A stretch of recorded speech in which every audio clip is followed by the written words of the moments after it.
예, CBS 라디오 박정희 한판승부 이 부분을 열었습니다. 매주 월요일 각 당의 대표 스피커를 만나는 시간 오로직설. 오늘은 더불어민주당 김용민 원내정책수석부 대표와 함께 말씀 나누겠습니다. 대표님 어서 오십시오. 네, 안녕하십니까. 스튜디오 출연은 좀 오랜만이신 것 같습니다. 굉장히 오랜만에 나왔습니다. 예, 감사드리고. 자, 일단 바로 현안으로 넘어가면 지난주 법원이 윤 대통령에 대한 구속 취소를 결정했고 검찰이 즉시 항고를 할 것이다라고 예상과 달리 포기를 하고 석방이 됐어요. 52일 만에 구치소에 나왔는데 그 영상을 일단 보고 말씀 이어가겠습니다.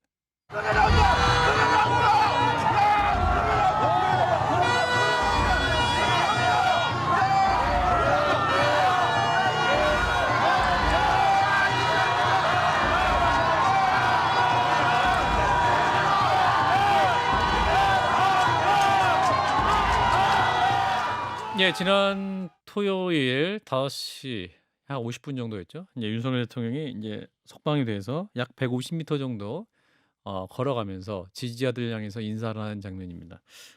의원님 어떻게 보셨습니까? 정말 뭐 비현실적이죠. 그리고 음. 있어서는 안 되는 일이 발생했고요. 예.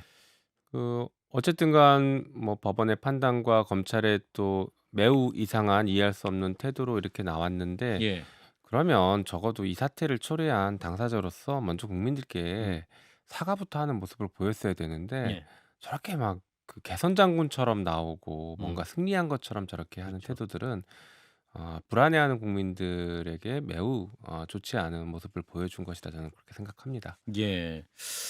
이제 일단 법원과 검찰의 결정에 대한 여러 가지 이제 해석이 나오는데 일단 법원이 구속 취소 결정 이후로 구속 기간 만료에 기소했다. 그러니까 날짜를 시간으로 계산했다 법원은. 그리고 공수처 내란죄 수사권 등 수사 적법성 문제 두 가지를 큰 틀에서 꼽았거든요. 네. 의원님도 이제 변호사이시니까 이 부분 어떻게 봐야 될지. 일단은 첫 번째 그 뭐 구속 기간과 관련해서는 어, 법원이 명백하게 잘못된 판단을 했죠. 예. 예를 들면은 날짜로 계산하느냐 음. 시간으로 계산하느냐 가지고 지금 온 국민이 다 헷갈려 하시고 이걸 그러니까요. 들여다봐야 되는 상황인데 예. 법에는 날짜로 돼 있습니다. 음. 날로 돼 있는 데 그것을 시로 바꿔서 해석하려면 예. 법을 바꿔야죠. 판사가 예. 해석을 통해서 법에 있는 내용과 정면으로 음. 배치되는 해석을 하려면 예. 그것은 해석을 통한 입법 행위라고 우리가 불러서 상권 분립을 위반했다라고 평가합니다. 예. 그래서 법원의 판사가 그 부분은 매우 잘못된 판단을 한 것으로 음. 보이고 또 체포적 부심 관련된 부분도 시간을 포함하지 않고 제하고 했다는 이런 것들은 법문에 반하는 판결을 했기 때문에 예. 잘못된 판단을 했다고 봅니다. 예. 그리고 공수처의 수사 부분은 최종적으로는 음. 판단할 수 없다, 판단하기 예. 어렵다라고 이렇게 결론을 내렸습니다. 예. 그리고 이미 앞서서 서부지법이나 뭐 중앙지방법원이나 이런 곳에서 음. 판단했을 때에도 음. 공수처의 수사는 적법했다라고 이미 몇 차례 판단을 했기 때문에 예. 그 부분은 이 재판부가 명시적으로 판단을 하지 못하고 음. 나중에 본안에서 판단하겠다라고 좀 미뤄둔 것 같습니다. 예. 결론적으로 말씀드리면 법원의 판단 자체는 좀 현행 법에는 맞지 않는 음. 매우 이상한 판결을 했다라고 음. 보여집니다. 그리고 판결의 시점도 사실은 좀 문제가 있어 보이는데 예. 판사가 이 부분이 그게 문제가 됐다, 음. 위법한 구속이다라고 판단을 했다라면 예. 매우 신속하게 결정을 했어야 되는데 음. 법원조차 30일 정도를 끌었단 말입니다. 예. 그럼 법원도 30일 동안 불법 구속을 한 것에 음. 동조하는 행동이었죠. 예. 그리고 하필 지난주 금요일 날 선고를 했다라는 것은 음. 이번 주에 탄핵 선고가 누구나 다 지금 예상하고 있는 예. 상태인데 탄핵 선고에 어떤 방식으로든 영향을 줄 수밖에 없는 음. 때였습니다. 예. 그래서 그걸 뭐 의도했다고 제가 뭐 그렇게까지 해석하지는 않지만 음. 매우 부적절한 시기에 판결을 한 것 같다라고는 음. 보여집니다. 물론 법원의 판사는 이렇게 생각한 것 같습니다. 좋게 해석하자면 음. 이것을 검찰이 즉시 항고를 해서 음. 다툴 것이다. 그리고 자기가 이 부분이 어쨌든 간 본안에서 판단을 해야 되는데 사실 좀 자신이 없기 때문에 상급심에서 결정을 해주면 그 결정에 따라서 본안 판단을 하겠다라고 생각한 것 같습니다. 예. 그래서 내용도 그런 내용들이 많이 담겨 있지 예, 않습니까? 맞아요. 그런데 예상외로 검찰이 즉시 항고를 하지 않아서 알았어요. 서로 지금 꼬여버린 상황처럼 음. 된 거죠, 지금은. 그래서 지금 이제 대통령이 나와 가지고 지금 이제 활동하는 모습을 보여면서 이제 대통령 측에서는 입장문에서 이렇게 얘기하고 있습니다. 이게 지금 이번 법원 결정은 단순한 구속기간 계산 문제가 아니라 국헌 문란 세력에 대한 경고다. 그리고 거대 야당의 지휘 아래 공수처, 경찰, 국수본, 우리법 연구회가 야합한 내란몰이 사기 탄핵의 실체가 드러났다. 아까 정치적 공격도 하고 있는 상황 아닙니까? 이 부분 어떻게 들으시는지? 범죄자의 뻔뻔한 변명입니다. 네. 음. 어떻게 기본적인 양심을 가진 사람으로서 예. 그리고 양심을 넘어서 이제 국가 지도자에 있는 사람으로서 예. 어떻게 이런 말을 할 수 있을까? 정말 이해가 안 가죠. 여전히 윤석열은 12월 3일 내란을 저질렀던 그 밤의 인식에서 한치도 벗어나지 않았다라고 예. 생각합니다. 예. 내란에 실패했으면 내란의 우두머리는 음. 모든 책임을 져야죠. 예. 그게 법적 책임이 됐든 정치적 책임이 됐든 책임을 져줘야 됩니다. 예. 그래야 우리 사회가 안정을 취하고 음. 안정되고 한 발 나아갈 수 있거든요. 예.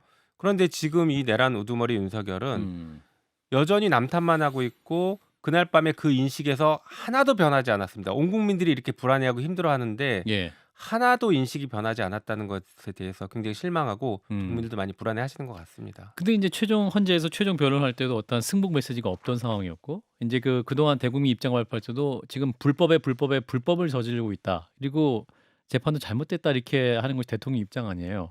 근데 이번에 이제 석방이 됐기 때문에 전반적인 절차가 잘못된 거 아니냐라고도 일반 대통령 지지자들은 그런 인식이 더 강화될 수 있는 거 아닙니까?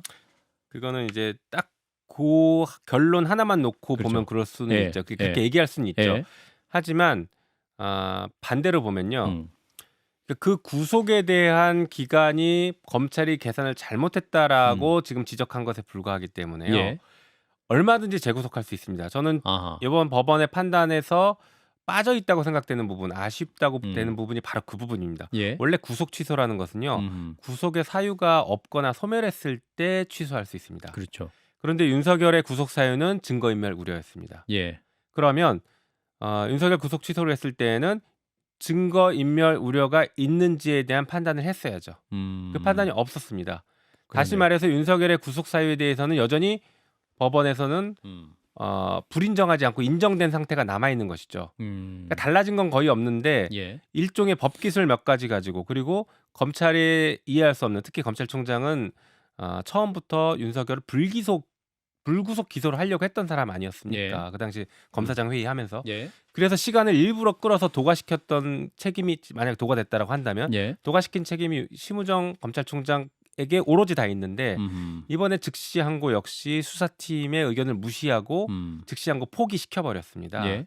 예, 이런 것들을 보면은 검찰이 그런 태도를 통해서 어찌어찌 법기술을 부려서 나온 것이지 이 사건의 실체가 바뀐 건 아무것도 없습니다. 그리고 윤석열이 그날 비상계엄을 위법하게 선포했고 위헌 위법한 포고령을 선포했고 공포했고 그다음에 계엄군을 국회를 보내서 국회를 침탈하고 봉쇄한 행위는 온 국민이 다 쳐다봤고 여전히 그거는 명백한 사실입니다. 그래서 의원님은 그 심우정 총장이 윤 대통령 석방 가능성을 미리 알고 있었을 것이다 이런 말씀을 하셨는데 네. 어떤 네. 근거를 말씀하신 걸까요? 아까 말씀드린 것처럼 이 구속 기간에 대한 다툼이 생길 수 있는 상황이지 않습니까? 예. 이미 그때 변호인들도 구속 기간에 대해서는 시간 단위로 계산해야 된다는 주장을 했고 이미 인권 단체에서는 예. 그 부분을 시간 단위로 계산해야 된다라는 주장 그리고 혹은 법 개정 이런 논의들을 계속 해왔던 상태입니다. 오래 예. 쌓여 있는 얘기예요. 아하. 그래서 예전에도 그 위헌 결정 났던 부분들이 예. 그게 누적돼 있기 때문입니다. 예. 그렇다라고 하면 검찰총장의 자리에까지 있는 사람이라면 그 논란을 당연히 알고 있는 것이고 그 논란을 피하기 위해서라도 빠르게 기소해야 됩니다. 구속 기소를 빠르게 했어야죠. 예. 공수처에서 검찰을 넘겼을 때는 구속 기간이 5일 정도 남아 있는 상태, 충분히 남아 있는 상태에서 넘겼거든요. 예. 근데 구속 기간 연장이 법원에서 불어댔지 않습니까? 예. 그러면 빨리 구속 기소를 결정해서 이 사안을 법원으로 넘겼어야 되는데 자신이 그거를 갑자기 검사장 회의라는 것을 있지도 않은 회의를 만들어 가지고 예. 하고 거기서 검찰총장이 위임받고 그다음에 한참 고민하다가 다툼이 있을 수 있는 그 시간을 넘겨서 기소를 했지 않습니까? 그리고 나서 이번에 구속 취소가 되니까 즉시 항고를 바로 또 포기했습니다. 예. 포기하지 않고 가만히 있으면 일주일은 갑니다. 7일 안에 해야 되니까. 맞습니다. 일주일 예. 동안 구속 기간이 유지가 됩니다. 그렇죠. 그런데 그거를 서둘러서 포기를 시켜버렸단 말이죠. 그러니까 이런 심우정 검찰총장의 행동은 일관되게 윤석열을 풀어줘야 음. 된다라는 인식하에서 움직였다고 보여지는 것입니다. 왜 예. 그랬을까 싶으면요. 예. 저는 심우정 검찰총장이 이 내란 행위에 대해서 자유롭지 못한 위치에 있고 어떤 행위를 했을 가능성이 높다고 보고 있기 때문입니다. 아하. 검찰 역시 이 내란에 있어서 공범일 가능성 혹은 개입됐을 가능성이 상당히 높다고 봅니다. 이미 여러 가지 뭐 의혹들이 제기되고 있죠. 비아폰으로 뭐 김용현에게 전화했다라든가 서버를 압수수색하는 것을 서버를 지금 압수수색하거나 혹은 서버를 지우라고 했던 김성훈 차장, 경호처 예. 차장에 대한 구속영장을 계속 발리하고 있다라든가. 지금 네 번째 영장 청구가 된 것 같은데. 네, 예. 그렇죠. 예. 아마 또 기각할 가능성이 있어 보입니다. 아, 현재까지의 그런가요? 뭐 태도나 반응들을 보면. 음. 근데 어쨌든간 이런 일련의 과정들을 보면 검찰도 굉장히 깊숙하게 개입돼 있을 가능성이 높다고 봅니다. 그리고 음. 윤석열 어떤 사람입니까? 검찰총장 출신이고 검찰총장 출신의 대통령으로서 정권 초기부터 최근까지 정부의 주요 자리에는 검사들 그리고 검찰 공무원들을 다 앉혔습니다. 예. 그러면 내란이 성공해서 장기 집권을 갔다라고 하면 이 내란의 열매는 여전히 검찰 출신들이 다 가져갔을 겁니다. 그렇다라고 하면 당연히 내란 초기부터 이 사람들이 뭔가 개입하고 역할을 했을 가능성을 뭐 예측해 볼 수 있죠. 이건 단순한 예측이 아니라 방금 말씀드렸던 몇 가지 사례들, 방첩사 대령과 통화를 한 검사가 있다라든가 예. 실제 뭐 선관위에 나갔다라는 그런 의혹이 제기되고 있다든가 이런 것들을 보면은 충분히 의심스럽죠. 그리고 최근에 이번 즉시 양고를 너무나 빠르게 포기해서 윤석열을 풀어줘 버렸다든가 이런 것들은 그런 관계성이 검찰의 있습니다. 어떤 내란의 연관성을 입증하는 주요 증거 중에 하나일 수 있다라는 맞습니다. 주요 이제 정황들이죠. 주요 정황이다. 그래서 특검이 진짜 필요합니다. 그 내란 부분이죠. 내란 전체의 모습을 우리가 아무도 몰라요. 사실. 그러니까 그 부분이죠, 의원님. 그래서 이제 어떤 민주당이 처음 그 관련 특검을 처음 만들었을 때 논란의 소지를 최대한 줄이고 어떤 여러 수사권 논란이 초기에 없어지게 경찰이 해야 되냐, 공수처가 하냐, 뭐 검찰이 이거 논란 없어지게 특검으로 딱 했으면 깔끔했을 텐데 맞습니다. 이제 국민의힘이 받을 수 없는 한을 줬던 것이 아니냐라는 비판도 있었거든요. 이 부분 어떻게 보시는지? 그거는 진짜 정치적인 뭐 비판, 정치적인 주장에 불과하다고 아, 봅니다. 그런가요? 저희가 계속 얘기했습니다. 합의 처리할 수 있다. 안을 가져가라. 다 합의하겠다. 예. 그래서 이것은 내란을 빠르게 종식시키기 위해서 진압하기 위해서 같이 힘을 합쳐야 된다라고 해서 여러 번 제안했습니다. 네. 같이 합의하자. 네. 근데 다 거부했습니다. 그래서 저희가 지금 가장 마지막에 낸 법은 국민의힘이 자기들이 발의한 법이 있습니다. 예. 그 법을 거의 그대로 그냥 복사해서 붙여가지고 아하. 발의했습니다. 예. 근데 그것도 지금도 그것도 거부하고 있지 않습니까? 그러니까 처음부터 할 마음이 저쪽은 없었다? 할 마음이 없었던 거죠. 왜 그러냐면 저는 국민의힘의 일부 의원들은 내란의 공범이라고 봅니다. 그러니까 그 이후에 내란 이후에 뭐 선전선동하면서 이 극우 세력들을 결집시키는 이 행위를 말하는 게 아니라 예. 그날 표결을 하는데 사실상 표결을 못하게 방해하거나 예. 국힘의원들이 참석하는 것을 사실상 못하게 붙잡아두고 했던 이런 일들이 있었는데 대표적으로 추경호 당시 원내대표죠. 예. 이런 분들은 이미 뭐 피의자로 전환돼서 지금 수사를 받고 있습니다. 이런 사람들이 그 당에 남아있기 때문에 예. 그리고 추가 뭐 내란 선전선동도 있기 때문에 특검을 두려워할 가능성이 있다고 봅니다. 그래서 특검을 어떻게든 거부하려고 저렇게 하는 것이지 그러면서 이제 민주당이 받을 수 없는 안을 가져왔다라고 자꾸 거짓말로 하는 것이죠. 저희는 다 열어놨습니다. 다 당신들 주장할 수 있는 거 주장하는 거 다 수용하겠다라고까지 얘기를 했죠. 그렇군요. 근데 또 이제 만약에 특검이 통과된다 한들 나중에 거부권 행사하고 제2의 이걸 했을 때 또 이제 기각이 될 수도 있기 때문에 네. 통과 안 되면 계속 또 공회전되는 상황이잖아요. 그렇죠. 그래서 지금 이제 여전히 거부권을 예, 최상목 그렇죠. 권한대행이 했죠. 그래서 그렇습니다. 저희가 재의결만 남겨놓고 있는데 예. 재의결 표결에 참여해서 이 지금 논란을 정리하자라고 다시 한번 국힘에 지금 요구하고 있고요. 아하. 한편으로는 최상목 권한대행이 저희가 상설특검을 통과시켜놨습니다. 예. 내란을 수사하는 상설특검을 통과시켜놨어요. 그러면 이것은 거부권 행사 대상이 아니니까 예. 대통령 권한대행이 특검 임명 절차를 거치면 됩니다. 예. 그런데 그것 역시 안 하고 있거든요. 예. 그래서 저는 지금 이런 일련의 과정들이 내란 세력들의 총 반격이다. 총 숨어있던 암약하던 내란 세력들이 하나의 방향으로 힘을 모아서 총 결집해서 행동을 했고 예. 그 행동의 가장 큰 성과물이 지금 윤석열 석방으로 음. 가시화됐다. 저는 일단 이렇게 보고 있습니다. 그래서 다음 이들의 다음 목표는 음. 다음 하고 싶은 것은 탄핵 심판 선고를 연기시키는 겁니다. 뭐 금주내 있을 것으로 전망을 많은 분들이 했었었는데 네. 예. 연기됩니까? 연기될 수 있어요? 저는 연기가 절대 되면 안 된다는 입장인데 예. 어 지금 저들의 목표가 그쪽이라서 연기를 시키려고 최선의 노력을 다하겠죠.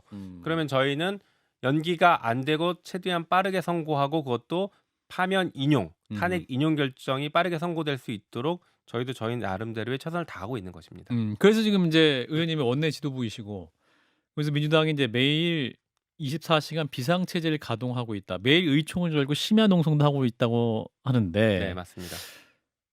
이 영향을 줄 수 있습니까? 이제 뭐 영향이 수치화돼서 얘기할 수는 예, 없겠죠. 그렇죠. 예. 다만 헌재가 탄핵을 인용할 때 그리고 음. 빠르게 선고하려면 예. 국민들이 탄핵 심판을 빠르게 해라, 인용을 해라 음. 라고 요구하는 목소리가 굉장히 커져야 됩니다. 커지면 그렇죠. 커질수록 그러니까 예. 헌재한테 가장 유효한 방법과 수단은 국민들의 거대한 목소리입니다. 예. 네, 그래서 저희는 국민들이 거대한 목소리를 낼 수 있게 하는 음. 것들이 정치인으로서 할 수 있는 기본적인 역할이니까 음흠. 최선을 다해서 하는 것이고요. 예. 그래서 집회도 매일 나가고 있고요. 음. 오늘도 나가고. 예. 그리고 내일부터는 좀 방향을 바꿔서 아마 이제 거리에서 음. 야간에 농성을 하고 이미 지금 단식 농성을 시작하는 분들도 계십니다만 맞아요. 예. 그런 방식으로 다양하게 국민들의 목소리를 좀 묶어내려고 합니다. 또 하나 중요한 것은 예. 광장에서 시민들이 목소리를 높이는 한편 음. 효능감, 성취감도 느끼면서 참여할 수 있게 하려면 저는 지금 이 사태를 불러일으킨 심우정 검찰총장에 대한 탄핵을 빠르게 아하. 해야 된다라고 보고 있습니다. 어. 그리고 한편으로는 최상목 권한대행 역시 예. 빠르게 탄핵해야 된다 그렇게 보고 있습니다. 왜냐하면 최상목 권한대행 같은 경우에는 지금 헌법재판소의 권한쟁의 심판 결정을 정면으로 위배하고 있거든요. 위헌 결정이 났는데도 그걸 네. 따르지 않고 있는 상황이기 맞습니다. 때문에 이거는 어떻게 보면은 초유의 일이 벌어진 겁니다. 그렇죠. 독재 국가에서도 법원의 결정을 이렇게 내팽개치고 무시하는 일은 쉽게 발생하지 않습니다. 원래 법원이 판단하면 바로 해야 되는 거잖아요. 그럼요. 법에는 그 부작위를 위헌이라고 결정하면 그 의무를 이행해야 한다라고 명확하게 돼 있습니다. 다시 예. 말해서 임명 안 한 게 잘못됐다라고 하면 임명해야 한다. 예. 이렇게 법에는 돼 있습니다. 헌법재판소 예. 법에는. 그렇기 때문에 반드시 임명해야 됩니다, 지금. 그런데 임명하지 않고 있는 것은 법을 정면으로 위반하는 것이고 헌법을 정면으로 위반하고 있기 때문에 예. 저희는 헌법 수호, 헌정 질서를 지키고 헌법을 수호하자라는 그런 목적으로 지금 여러 가지 활동들을 하고 근데 있기 이제 때문에 헌법 해야 수호 됩니다. 목적이긴 한데 이게 이제 29번 탄핵을 소추를 발의했고 이번에 만약에 탄핵을 하시면 네. 이제 30번째, 31번째 탄핵이 되는 거잖아요. 네. 그러니까 일반 국민들 입장에서는 이제 공감하시는 분도 있지만 또 중간에서 이제 공감하시는 안 하시는 분도 있을 수 있기 때문에 너무 탄핵을 남발하시는 거 아니냐. 설득이 좀 공감을 더 시켜야 되는 부분이 있을 것 같은데. 네, 뭐 그렇게 염려하시는 분들도 계실 예, 수 예, 있는데요. 이제 이렇게 보시면 좋을 것 같습니다. 음, 음. 지금 윤석열 탄핵이 기각되는 것을 방치할 것이냐, 기각될 가능성이 높아지는 것을 방치할 것이냐에 예, 대해서는 사실은 다 절대 안 된다라고 말씀을 하세요. 예. 그러면 어떤 방법이 있을까? 아까 음. 말씀드렸던 거리에 함께 나와서 음. 외치는 것, 이건 너무나 기본적인 것이고 예. 그 이외에 정치권들이 할 수 있는 것이 무엇일까? 음, 이게 친위 쿠데타라서 어려운 것입니다. 음. 친위 쿠데타, 모든 권력을 가지고 있는 사람이 쿠데타를 일으켜서 내란을 법하고 장기 집권을 하려고 했기 때문에 예. 이것을 진압하는 과정이 권력을 갖고 있지 않은, 특히 행정 권력을 갖고 있지 않은 의회가 나서서 진압을 하다 보니 너무나 어렵습니다. 다시 말해서 윤석열이 임명한 사람들이 곳곳에 다 있으면서 중요한 역할들을 다 하면서 내란을 진압하는 걸 방해하고 있단 말이죠. 예. 그러면 국회는 그 내란 진압을 방해하고 내란 세력을 옹호하면서 탄핵이 기각되게 만들려고 하는 사람들에 대해서 국회가 유효적절한 수단으로 통제를 해야죠. 예. 그게 권력 분립입니다. 권력 감시이고 가장 효과적인 게 탄핵밖에 없죠. 원래는 법을 통해서, 예를 들면 특검법을 통해서 가면 이건 거부권 행사하면 안 되는 거잖아요. 예. 그런데 지금 이 정권은 거부권 행사하고 있고 예. 또 입장 바꿔서 헌법재판소가 결정한 걸 대놓고 무시하고 있다. 이건 나중에 윤석열 탄핵이 인용되더라도 무시할 수 있는 상황을 그 만드는 부분이죠. 것입니다. 그러니까 만약에 진짜 탄핵이 만약에 인용이 되면 네. 최상화 권한쟁도 헌재가 위헌 이렇게 얘기하면 안 따르잖아요. 윤석열 대통령도 만약에 탄핵이 인용될지라도 네. 불법에 불법이라고 얘기를 했기 때문에 사기 탄핵이다. 네. 이럴 거고 어떤 상황이 벌어지는 겁니까? 그래도 법적인 효력은 발생하죠. 예. 그래서 파면이 되는 것이죠. 예. 하지만 불복해서 여러 가지 뭐 일종의 난동을 부릴 가능성이 있는데 예. 그것을 뭐 미연에 방지하고 그것에 대한 논리적인 정합성을 맞추기 위해서도 음. 최상목 탄핵은 저는 불가피하다고 봅니다. 아, 왜냐하면 그런가요? 헌재 결정을 지금 정면으로 위반하고 있는데 네. 이것을 국회가 그대로 방치하는 것은 음. 헌법재판소의 다음 판결을 무시해도 된다는 것을 국회 스스로가 인정하는 것처럼 보이거든요. 아하. 그래서 이 부분은 좀 빠르게 정리할 필요가 있다라고 봅니다. 그리고 헌법재판소도 예. 환영할 수 있습니다. 저는. 왜냐하면 아. 헌법재판소가 결정한 것을 행정부에 의해서 침탈당하고 있는데 권위가 실추되고 있는데 예. 그것을 국회가 헌법재판소의 권위를 다시 살려주는 방식이거든요. 음. 탄핵을 함으로써 예. 직무정지시킴으로써 헌법재판소의 권위를 다시 살려주는 것이죠. 그러니까 일반적인 탄핵과는 다르다라고 보여집니다. 그리고 탄핵이 많다라고 생각하시는 분들도 계실 수 그렇죠. 있겠지만 예. 그것은 너무 한쪽 면만 보셔서 그럴 수 있고요. 음. 개별 사안에 탄핵을 했던 사안들을 보면요. 정말 중요하고 헌법적인 의미가 아주 크고 심각합니다. 그리고 특히 검사 탄핵 같은 경우에는요. 예. 검사가 잘못을 하면 음. 법무부나 검찰에서 스스로 징계를 하면 됩니다. 음. 그런데 절대 징계 안 합니다. 음. 형사처벌 받아도 징계가 잘 안 되지 예. 않습니까? 잘못된 공직사회입니다. 음. 그러니까 공직사회에 제대로 된 어떤 그 시그널을 주기 위해서라도 잘못을 한 검사, 근데 절대 해당 조직에서는 징계하지 않는 검사에 대해서는 국회가 나서서 탄핵을 해야죠. 그건 어떻게 보면 너무나 당연한 일들입니다. 예. 자, 이제 헌법재판소로 온 국민의 시선이 가 있는 상황이죠. 대통령은 지금 석방이 돼 있는 상태인데 이제 금주 중에 이제 나오지 않겠느냐라는 예측을 했었습니다만 지금 이제 어떠한 대통령 석방까지 오는 과정을 보면서 그럼 금주에 나오는 거 맞아? 뭐 이렇게 생각하시는 분도 있고 헌재도 오늘 공지를 공식적으로 내면서 이거 알 수 없다. 그리고 이게 언론들의 형평성을 고려해서 어떤 탄핵 피청구인 쪽에 먼저 얘기를 한 다음에 또 공지할 거다. 뭐 이렇게까지 얘기 나오거든요. 어떻게 네. 예상하세요, 의원님은? 그 이제 당사자들에게 먼저 예, 공지를 그렇죠. 하고 한다는 음. 얘기였죠. 뭐 헌재는 그냥 일반적인 원론적인 얘기를 했습니다. 네. 그 이제 보도에 따르면 오늘부터 더 평의가 다시 들어갔는데 예. 평의에서 쟁점들이 빠르게 합의가 되면 음. 이번 주 선고 가능합니다. 음. 다만 그 빠르게 합의가 될지는 저희가 이제 현재 밖에 있는 저희로서는 알 수는 현재 알 없겠죠, 수가 그죠? 없죠. 네. 다만 쟁점 자체는 그다지 복잡하지 않고 쟁점을 인정할 수 있는 증거들은 굉장히 차고 넘쳐서 예. 마음만 먹으면 빠르게 합의를 볼 수 있습니다. 그러나 빠르게 만약에 합의가 안 된다라고 하면 예. 이것 역시 뭐 쟁점 사이에 재판관들의 뭐 어떤 이견들이 합의하기 쉽지 않은 어떤 이견들이 우리가 알기 어려운 이견들이 존재할 수도 있고 또는 한편으로는 재판부가 부담을 느낄 수도 있겠다라는 생각도 듭니다. 그래서 뭐 특히나 이제 윤석열의 구속 석방으로 여러 가지 이제 심리적 부담감들을 느낄 수도 있죠. 예. 저는 그런 의미에서 더 빠르게 선고해야 된다라고 봅니다. 그 아하. 심리적 부담감이 커졌고 예. 그리고 국민들이 느끼는 공포가 훨씬 커졌기 때문에 한편 경제에 미치는 영향도 훨씬 안 좋아졌기 때문에 예. 헌법재판소가 그러니까 더 빠르게 선고해야 된다고 봅니다. 그래서 재판관들께서 지금 이 상황들을 좀 면밀하게 보면서 빠르게 합의에 이르게 했으면 좋겠다 이런 생각입니다. 오히려 탄핵 인용 이후에 윤 대통령이 뭐 광화문 탄핵 반대 집회에 어퍼컷 세리머니도 할 수 있는 거 아니냐 뭐 이렇게 말하시는 분들도 있는데 글쎄요. 더 자유롭게 정치 활동하시는 거 아니냐. 네, 뭐 개인의 정치적 자유는 있으니까 정치 예. 활동은 해야죠. 다만 그게 다시 폭동을 선동하거나 네. 내란을 다시 선동하는 방식이면 음흠. 엄벌에 처해야 되겠죠. 예. 그리고 사실 지금 윤석열이 갑자기 그 구속에서 풀려나서 사람들이 너무 불안해하고 힘들지만 예. 다시 구속하면 됩니다. 재구속은 생각보다 쉬울 수 있습니다. 아, 그런가요? 왜냐하면 이제 구속에 관련된 것들은 법원이 정권을 가지고 있는데 예. 어차피 재판 나가야 되지 않습니까? 피고인이니까 재판 받으러 갑니다. 예. 재판 가서 법정 구속하면 됩니다. 형사 재판 하면서? 네, 지금처럼 막 갑자기 체포영장 혹은 구속영장 집행하기 위해서 또 관저에 들어가고 경찰과 대치하고는 이런 상황들이 예. 물론 발생할 수도 있겠지만 예. 그렇지 않고 재판 받으러 가면 예. 여전히 증거인멸 우려가 있다라고 하면 법정 구속 그 자리에서 하면 됩니다. 그런가요? 네. 아. 얼마든지 가능합니다. 음. 그렇기 때문에 우리가 이제 재판받다가 법정 구속되는 경우들이 많지 않습니까? 예. 피고인들이. 음음. 만약 불출석한다거나 음음. 아니면 뭐 증인을 회유하는 정황이 확인되면 그 자리에서 법정 구속시킵니다. 음. 그래서 이 사안도 재판을 받는 과정에서 내란을 다시 선동한다라면 범죄 위험성이 굉장히 크고 음음. 증거인멸 우려 가능성이 있기 때문에 그 재범의 우려가 크기 때문에 그 자리에서 바로 법정 구속하면 됩니다. 그렇군요. 일단 오늘 말씀 여기까지 하도록 하겠습니다. 김용민 더불어민주당 원내정책 수석부대표였습니다. 고맙습니다. 감사합니다.